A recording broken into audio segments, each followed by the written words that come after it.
Great day, family. It's your boy X. It's your girl Jai. And Tristan. And together we are the trio. And on this podcast, we talk about social events that range from health and wellness, personal finances, and spirituality. Tap in!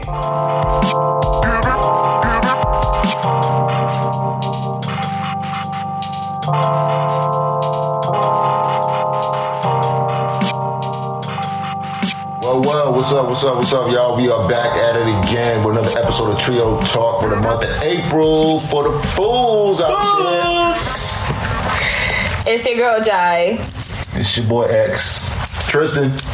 And I just want to know why everybody got to know your zodiac sign when they meet you. The 3 questions. What's your name? Where you from? What's your sign? What's your zodiac sign? What does that have to do with anything? I don't even understand. That's what we're going to talk about today. Please, let's do it. Let's do it. And listen, I ain't big on the zodiac signs, to be honest with you. Like, I feel sometimes when somebody asks, okay, like you said, they ask your name, your age, and they'll come around and say, what's your zodiac sign? And then based on what you tell them, like, you, I'm a Cancer. Oh, you emotional. Oh, you like to be in your feelings. Oh, you like to, I can't be with you. Yeah. And it's over with. Exactly. So what's the deal behind the zodiac sign? Is it a deal breaker? Is it a matchmaker? I mean, yeah. We got to talk about this. Like, Tristan, what's your thoughts, man? My personal take on it, I feel like it's irrelevant. I feel like it's irrelevant if you're going to know a person for who they are. You just need to ask the person who they are as a person. That's it. And if how they are is compatible with how you are. But I'm gonna stop, and I'm gonna have someone that has a much more into spiritual outlook on said zodiac sign. So, Jai, let me get your take. I mean, it's April, so we got some foolish signs out there talking about Aries and Taurus. First of all, I love my Aries men, and I cannot stand my Aries women. No offense to y'all. Talk about it. Why? What's the difference? I want to hear the difference. I think women tend to be a little catty towards each other anyway. So I want to hear the Aries and the Aries woman, Aries man comparison, and why you get down with the men and why you can't get down with the women. Disclaimer: astrologists that are watching this podcast, do not hold me to what I'm about to say. Hold her to it. So Aries is a fiery sign, and I feel like the men are more like gentle, they're calm, they're very more like reassuring. The women, they do get catty. They're actually low key with their burns. They don't really, it hits you when you're least expecting it. And then there's the March ones, and then there's the April ones. And I feel like the March ones are the ones that are more like the ones that bite you and that burn you, like very, very low key. You never see it coming. I have 2 good Aries friends that are females, but one of them, she we'll say, okay, let's go out. We're going to hang out, blah, blah, whatever. We'll go. We'll plan that we're going to hang out. And then I hit her up the day of, no response. Nothing. And I'm not saying it has nothing to do with the zodiac sign. It has nothing to do with the zodiac sign. But with Aries particularly, they won't tell you straight up, listen, man, this is what I'm... They'll be like, oh, yeah. Oh, my God, we're like best friends. And turn up. And then when you need them, nowhere to be found. Can't stand them. Very, very certain. So now, is it a case where your zodiac and who you are as a person, does it actually have a connection? Not necessarily, but in my experience, there is some correlation to them. Okay. As far as what the descriptions are online and how they... I mean, I'm a Gemini, okay? And every time I say Gemini, they're like, ooh. I heard y'all the worst. Gemini. We the best. Stop her. See? There we go. Okay, DJ Khaled said we the best. That's what, like, when it comes to these zodiac signs, what I've learned was that, one, a lot of people don't like Scorpios. Right? Like, it's just like a market thing. Stop. Oh, okay. Y'all, if y'all watching, all right, a videographer is giving me a look right now because she is Scorpio. And I said, my mom's but it's true, like, on the majority of people, like, it's like that sign is frowned upon. for some reason, like it's like Scorpios are like mean or something like that. I guess because it's a Scorpio sign. They're overly sexual. Yeah, you know what I'm saying. I heard like on that Tyrese song. It sounds a little making like, you know what I mean. I heard they very sexual, over exactly. But I feel like when I meet people, I don't feel the need to ask you what your zodiac sign is. I feel like I don't ask. I don't ask. I kind of fell into the trap and started asking because I got tired of people asking me, so I just asked, like, you know, what's your zodiac? I'm a Cancer. What's yours? Yeah, like, you know what I mean. You feel me? But I don't really like to ask that question. I don't really like being asked that question. Like, what's the correlation? I say, when's your birthday? Yeah, then once you do that, you really essentially ask them what's your zodiac sign. I am. Exactly. A trick. But anyhow, right? They say what you doing, you go quick in your phone. Oh, that's what that is. Okay, yeah, I know we're gonna be friend zone. Okay, that's what it's gonna be. It is. So, but yeah, BuzzFeed. I do see sometimes there's compatibilities or where some sides get along or mesh well, but I don't think that should be a deal breaker or a matchmaker for that matter. I don't think so. Because let's say you pray for, let's say you got exactly what you prayed for, ask God for. I know I'm kind of deviating from the point real quick, but I'm gonna get right back on track. Let's say you ask God for the specific person, you got everything that you want from that person. I mean, not everything to the T, and I think I posted this on IG yesterday. But however, you got everything they wanted, but you find out they signed, and then you're like, oh, dang. Yeah, it's like, I like you. You got everything. Listen, dang, I can't deal with Taurus, or I can't deal with a Cancer, or I can't deal with a Scorpio. My mama Taurus, my grandma Taurus, my girlfriend's a Taurus. Yeah. I don't know what it is with me and Taurus women, but they keep coming up in my life. So I did do some research on the Taurus side, and I just wanted to see like if certain things. So they did fit. They fit though. Obviously they did because they fit. Okay then. They fit. So there's there may be certain things to it. There's truth to the aspect of it, but I think it comes down to like the person itself too. Right. You know, because everybody is different, but like, I think it's more like an essence. Yeah. In a sense. Yeah. But in some cases too, it's nothing. It's nothing. I think we make it bigger than what it is. Because like I said, it could be what if it's exactly what you pray for, and why would you squander what you pray for based on finding out their zodiac sign? Because you per se don't like you right, but that's if you're too deep. That's why you do. That's what I mean, though. Yeah, but that's what I mean. But so if you do that in the beginning, what if you missed out? What if you do that in the beginning? You missed out. What was exactly what's for you based on the zodiac sign? That's what I mean. Amen. What if you didn't give it a chance to develop? You know, you got everything that you want, but you didn't let it develop because you found out it was a Gemini, Cancer, Virgo, Taurus, Scorpio, whatever the case may be. I just like to be cautious. You know what I'm saying? Mm-hmm. Now, if you said that, hey, from the get-go, but like you said before, you might be right. What if you say from the get-go, like, hey, you know, I don't rock with so-and-so sign. Yeah. I guess that's something that you're willing to live with. Exactly. And you might just you gotta be willing to live with that. Mm-hmm. However, what if you missed out? You missed out on your soulmate. You know what I'm saying? Like all because of a zodiac sign? All because of zodiac sign, you know what I'm saying? Man. Like the compatibility things too, like is the zodiac sign the new love language? Some people they actually go they go by that. Like they might be a certain sign and they know that these signs are compatible with them, and they'll just base it off that and just ask people like, hey, yo, so who's a Gemini or who's this, who's that, and then from there, they'll go down the list and be like, all right, cool. So how are you now? As this, and I'm like, is it really that important? Is it? I don't think so, personally. I don't think so. It's important because what if you meet that love language though? Right? What if they're not your compatibility zodiac sign, but you willing to learn their love language and you meet them at their love language? Yeah, that's how you fulfill rather their love language and things of that nature. But the zodiac sign is not so much compatible, or is a zodiac sign that you're not so much into. But you do everything right, and that person is everything that you ask for. Do you lose that because of the zodiac sign? Right. Deal breaker. Yeah. Is it a deal breaker for you? Sign of freedom. Or do you go beyond that and be like, you know what? Hey, I know you this, you that, but there's a lot of things that I like about you. Exactly. And I want to see if this thing will work out. Now, if it doesn't work out, it doesn't work out. Yeah. However, if you just cut it short at zodiac, dang, Right. that's hard. Right. You know, it's rough. because I know some women.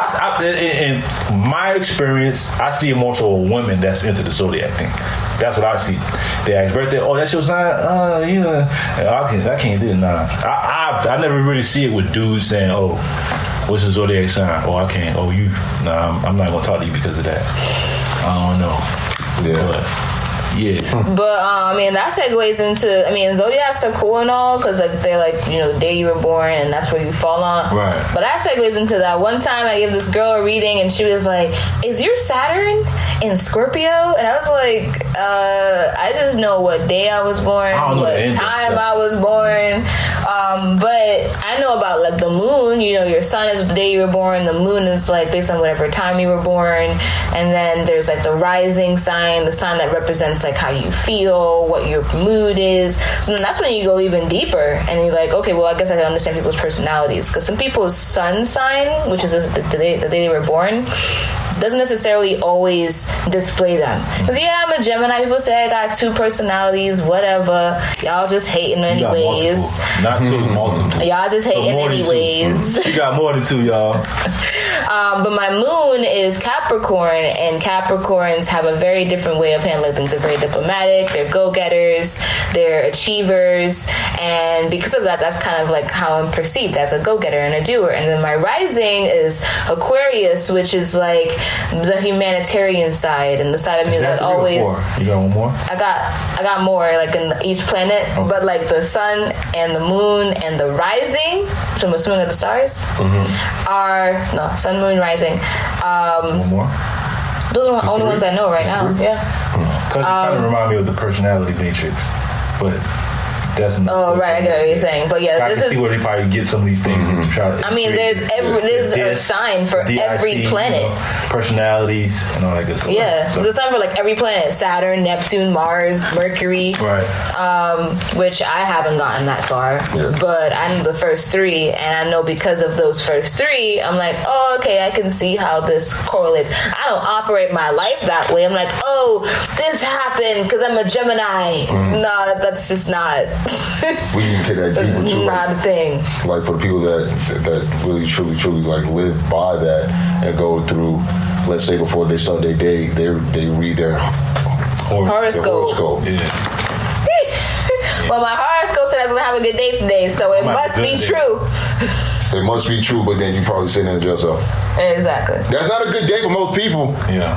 You know what I mean? Right. But you got access. But your horoscope said, "Oh, this is the day where you learn life's most valuable lesson." What? Don't be in here? All right, cool. Thanks. You know what I'm saying?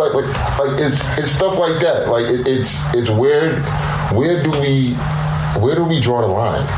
Like where do we draw the line to the?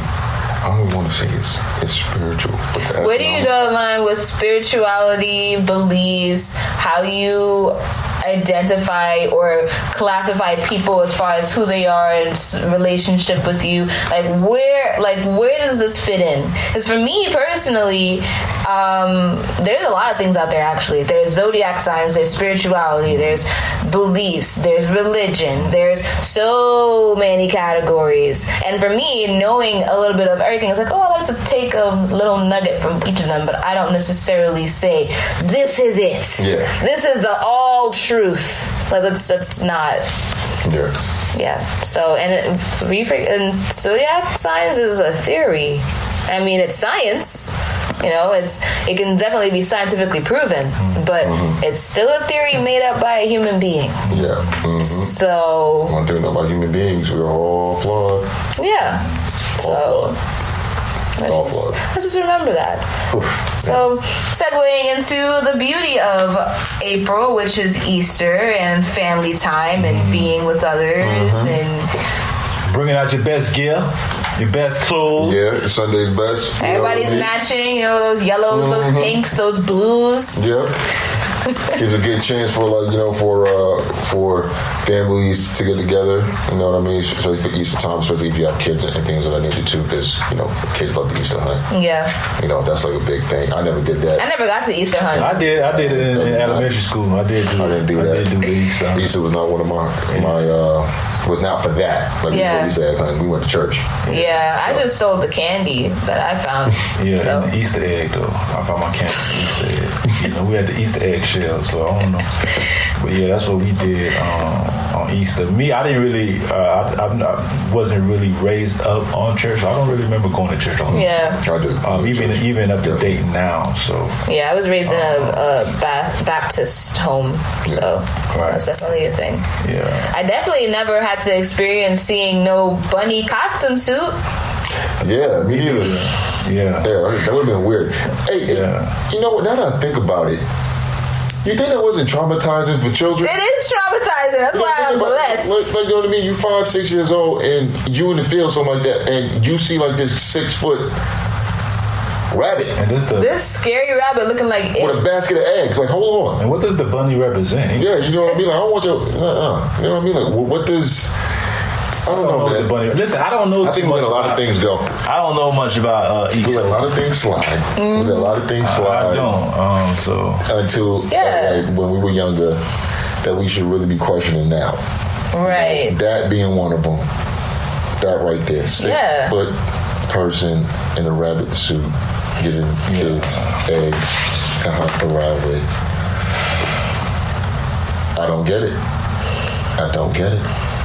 It doesn't make sense. Yeah, I mean, what is the root story of Easter anyways? Yeah. Is the bunny in the root story? Exactly. Like, where did it stem from? What was the purpose of it? Like, we'll definitely like to hear from y'all. Y'all thoughts, y'all comments. Yeah, let me know. Please. The story behind Easter. I don't know that. I think it was. Don't quote me on it again. Don't quote me on it again. In regards to, I googled it. Oh, you did? What does it say? Tell us. It says, according to some sources, the Easter Bunny first arrived in America in 1700s with German immigrants who settled in Pennsylvania and transported their tradition of an egg-laying hare called Osterhase or Osterhase. Their children made nests in which this creature could lay its colored eggs. So it's fancy. How does that even represent the story of Easter? Exactly. And the big word that I heard you said was transporting, which means they brought that tradition over here. And somehow it became a staple. It wasn't always around. Right. Yeah. It became a staple. Yeah, so it's fun, but it's like if it's not involved, and that's kind of like the whole bringing it to the game of telephone and like transporting the story. This story is from BC, before any of us were there. 1700s? 1700s. The hair is from the 1700s, so the story of Easter is from BC. Yeah. Right, so how do you even correlate the two? Right. So which one is which? Exactly. Right, so how is the Easter bunny the symbolism of Jesus Christ's death and also resurrection? Based on what? How does those two stories correlate? I don't understand it. Please help. Please educate me. Like, help me understand it. Put it, in regards to the Easter bunny, and also what does it have to do with, let's say, Jesus Christ himself? You know what I mean? His death and also his rebirth, or his resurrection, rather. The only thing I remember as far as what me being Haitian in our culture, I know on one of the days, I think on Fridays, I believe we eat chicken, white gravy and rice. And on Sundays we eat fish on the resurrection of Jesus. I think that's a tradition that we still follow, and my mom does that every Easter for the most part. So I know that's coming up, and I look forward to that. But that's not to undermine the story of the resurrection and so on and so forth. So like I said, I'm open, and I want to hear y'all thoughts on it and educate me on where does the correlation of the bunny and also with Easter or the story of Jesus Christ. Because now kids, when they associate Easter, they're like, oh my God, yay, I get to go Easter egg hunt. The story doesn't really it's not what we hear when kids talk about it. Yeah, it's not. And actually, I think in this day and age too, like a lot of kids don't even do it. I think a lot of younger kids do, like 3, 4, 5 years old. But older kids, if they're able to use a phone or tablet like that, they're not in the field about the hunt for no Easter eggs or colorful eggs, you know? Man, that story is... Yeah, that's lay colorful eggs. Yeah, to lay in front of 1700s? 1700s. And you saying that the story of the resurrection happened before that? Right? Before that, right? Resurrection hasn't happened. Way before that. Yeah. In BC. I mean, so that, like, that's where telephone comes in again, like I was saying earlier, because this story was from before any of us were here, and it's been traveled down. And I'm not saying that, you know, there are some things that can get misconstrued, and the symbolism of the holiday can become diminished because of whatever is being said that might not even be true. So yeah, help me understand for those historians out there when it comes to, you know, Easter. You know, make it make sense for me. Yeah. Help me understand. Make it make sense. Hashtag make it make sense. Yeah. So, and while you're at it, you enjoy your 420 month. Your 420. 420. Right now we're in a battle of marijuana being made legal federally. It will be. Soon. Oh, yeah. It's taking a sweet time. Yep, it will be. Sweet time. You know, conservatives, you know how, you know how conservatives are when it comes to marijuana, you know, devil's lettuce, Mary Jane, whatever they want to call their things, you know what I mean? But from a scientific standpoint, we see the properties that what certain cannabinoids can do for the human body. You know, right. You know, i.e. for people that suffer from cancer, mental issues, physical issues, you know, back pains, things like that. These have been scientifically proven to be a good source of treatment for these issues, all from a plant that is grown right here. I'm all about plant-based lifestyle. All about plant-based lifestyle. And I feel like a lot of the reason why weed is we're in a battle with weed and a few other stuff is because people don't know about it. And sometimes people abuse things. And so because it's been abused, or maybe, I don't even think weed has been abused for it to be where it's at. But some things are abused and people make it illegal, and so we don't really get a chance to even try it out. But now I'm grateful that people are being open and like testing it out, and we have all these oils and these teas and food and all this stuff. Of course, everything in moderation. There's some people that do it recreationally. Everything in moderation. You know, recreation is fun, but it's also good medicinally, and I think that we should definitely consider that. And there's a lot of things that are out there that are plant-based that people are concerned about, and they just say, oh, we can't have it. But it's not that. It's just because you don't know what it does. And so that's the beauty of science, taking the time to, you know, figure out what it's good for, what it's not good for, and putting it out there, and then letting people make their choices. Yeah, that's it. Listen, let's talk about we talk about 420 right now. I never smoked marijuana. The closest thing I've been to that thing probably secondhand smoke. So I never done it before, but you know, I get it, to each his own. I know it's a big thing. Here's my take on that, though, why it's never been legalized right away.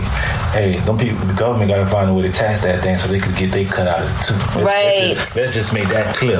The only reason right now it's not coming through all the way, or the reason why it's never been legalized or wasn't been legal, because they can't find a way to find a way to track that thing to make money on it, right? So you already know once that thing become legal, they will be getting a percentage of whatever is being sold, whatever the case may be, right? Which is now right, so now they can actually track that. I mean, for the most part, right? So, that's my take on that. I think the reason why it's never been legalized because they haven't figured out a way where they can actually tax people for making purchases or even starting a business with it.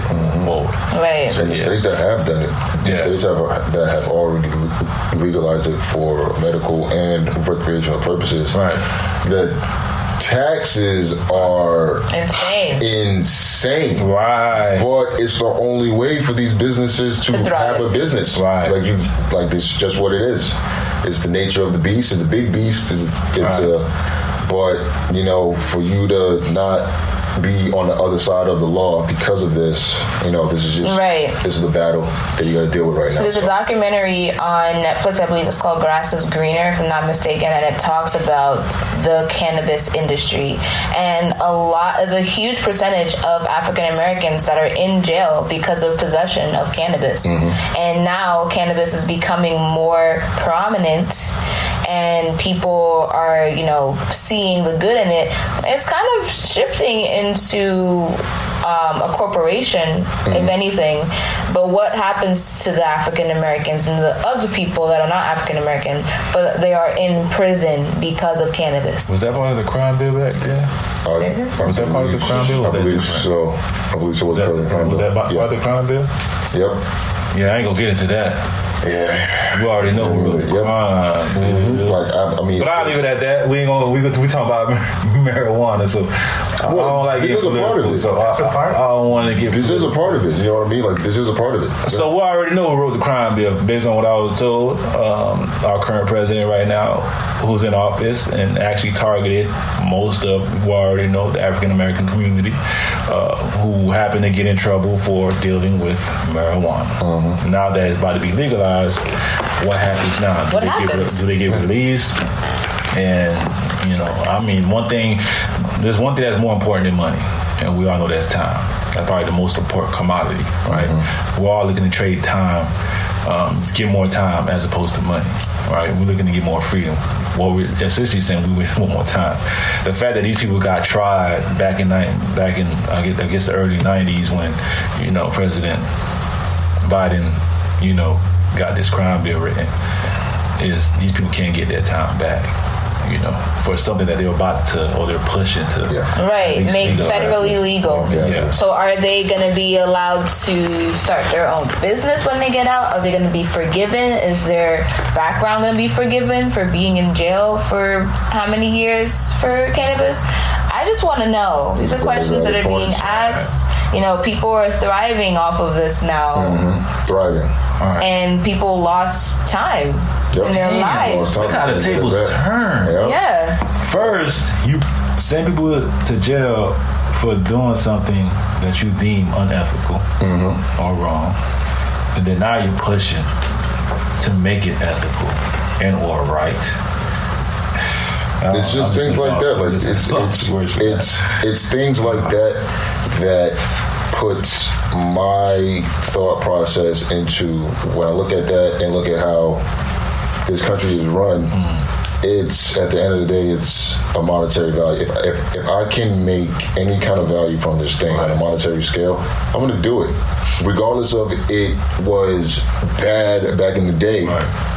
If I can capitalize on it now, I'm going to do it. At the end of the day, it's money. It's money. How people are still in these cells serving times for essentially petty something crime. That is, yes, exactly. Non-violent petty crime. Non-violent crime. Non-violent petty crime. Trying to run their own business, and on top of that, they're in there for years. It's not like a little cute little 2 years. It's sometimes 10 plus years. Let me check that. Minimum 5. Minimum 5. Minimum 5. Dude, that's half of a generation. Minimum 5. That's half of a generation. Dang. That you served and you couldn't. You know I could do it for 5 years? Yeah. You do a lot.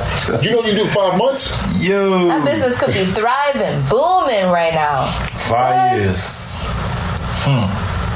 But yeah, but it's medicinal and it helps people. It does. Now it's medicinal. It does. No, and it is. It does. It does. I think it always has been. Who's running these businesses though? Who's running the medicinal marijuana businesses? And now everybody discovered that I'm just now getting hip to, we all have a endocannabinoid system within our body. Yeah, we do. And that's why we're able to perceive, be very receptive of smoking marijuana. Even though I don't smoke, but that's what I've heard. Yeah. Now it's a big thing. Now people know about endocannabinoid. Only because now it's slowly but surely becoming okay to smoke or to take. Intake Medicinal marijuana, whatever the case may be. The edibles, the pills, anything of that format.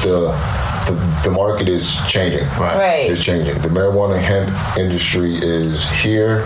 We have a political party system that is pro this moving forward. You know what I mean? And I just think if anyone that's an investor or a trader or anything like that's involved, you should probably start looking into investing into these marijuana businesses. At least for the next 4 years. Because something is going to happen. ASAP. Something's going to happen. Progress is going to be moving. It's going to pop off. I don't think medicinal or marijuana probably will ever go out of style. No, and the thing, I think if we want to talk about bad for you, the only thing that's really technically bad for you is the actual act of smoking. So it does affect your lungs, and it affects a lot of things. But the actual THC itself is a psychoactive. Yeah. The THC. The percentage of the THC does have a psychoactive effect on the brain, which is why it's advocated, especially now for the past 3 to 4 years, that hemp is a better solution for people that need assistance from these properties from the cannabis plant. Right. And the more and more we educate people on these things, I think the less people would be fearful of how it is. If they have a relative and they were curious about having them take these, like it's You're just more receptive to it. Exactly. I think it's in the education. Yeah. The more and more we educate people on hemp and marijuana, the better it would be as far as from a whole of people understanding its positive outlook on society. So yeah, the most thing I took is hemp protein. Hemp protein is true. Hemp protein, I haven't had it before, but I've had hemp milk, and it's really good. It's very good. So I guess the last thing I want to say is just that, a lot of the reason why we're at with this too is because, like I said earlier, people look at everything. If you don't know what it is, it's bad for you. It's automatically it's bad for you. And we just need to give time to things, to testing things out, finding out what it is, and just be honest. Like, what's wrong with saying, I honestly don't know what the qualities of this is. I don't know what this is going to create. I don't know what it's going to do. I would suggest you don't use it just for now until you figure out the what it can do. But to completely say it's illegal and you're going to lose time in your life and all these things and all these repercussions because of it is, like, not fair in my mind. But, not everyone is. Somebody's going to hear this and go, oh, this person's liberal. I mean, regardless of whether I'm liberal or conservative, it's a matter of, there are other things, and there are other things out there we can look at, and we can also have that response to, well, why don't we do this? Why don't we do that? But this is probably one of the most highly, one of the most longest conversations we've had, and the most highly talked about thing that has affected a lot of people. And I think this is something we should definitely look at. Thousands of people. From a prison standpoint, from a medical standpoint, from a recreational standpoint, a political and a financial standpoint, this is an industry that everyone needs to be extremely focused on. Right. Is important. Yeah, and the health industry is about to get renovated too. Yeah. They're trying out new things. I don't know yet. You see CBD and everything now. Yeah. CBD's everywhere. So sure is. Definitely being inserted in the health and wellness and health and fitness field. So thanks for tuning in and tapping in as per usual. Next time we'll be talking about the vaccines. Yeah, and how we not gonna get? No, I'm playing. Maybe not. I just like throwing that in. Listen, that's a big topic, though. It's a huge topic. Vaccines are serious, and Tuskegee. I'm just saying, that's it. All right. That's big. Sorry, I'm sorry, government. I don't trust you with the vaccine. I'm going to say it now, but I'll take it if it's mandatory and it affects my livelihood. That's my take. Yeah. Right there. If it affects my livelihood, if I can't work, do this, do that because I don't have the vaccine, then I'll take it. But till then, if I still have a choice. And I think I need to give everybody an option on whether if they got it. Yeah, I don't trust the fact that it's being made so urgent, so all these rules and regulations are going to change if you don't do it. I don't think our rights should be taken away. I don't think we should be able. I don't think we shouldn't be able to travel if we decide not to take it. I don't think. I think it should be. Everybody should have an option, a personal preference if they want to take it or not. I think people that recovered pretty well have a strong immune system that don't need it per se, and that can function and still stay safe and keep everybody safe around them. And they don't want to take it. I don't think they should have to take it. I don't think it should be mandatory for everybody to take it. People that don't want to leave their houses right now because they feel uncomfortable and they're waiting for this vaccine, I completely understand. Absolutely. That's different. Yeah. Right. But the other thing too is just for me, like I have friends that are in the medical field that say that it takes way longer to even find out. First of all, we don't even know what's going on with COVID. We still don't know what's going on. Anything could happen. We have a new strain out and we already have a vaccine. So it's just kind of like... Like, how did y'all get a vaccine so fast? Like, did you already know that this was going to happen and you already had the cure already made? Now hear me over here about to be a conspiracy theorist. I'm going to stop. Please. I mean, it creates that. It creates that for people. Like, people constantly start questioning everything because it's like what people are used to is really not happening. And on top of that, nobody really knows what's going to be going down because there's a lot of things that are going to be happening all over the world. So socially, economically, politically, then we have this disease that's going around. Nobody knows what to do, but it's for all of a sudden, this is the solution. You should take it. And by the way, if you don't take it, you can't travel and you can't do this. There's a whole list of things. So it's that's like bull.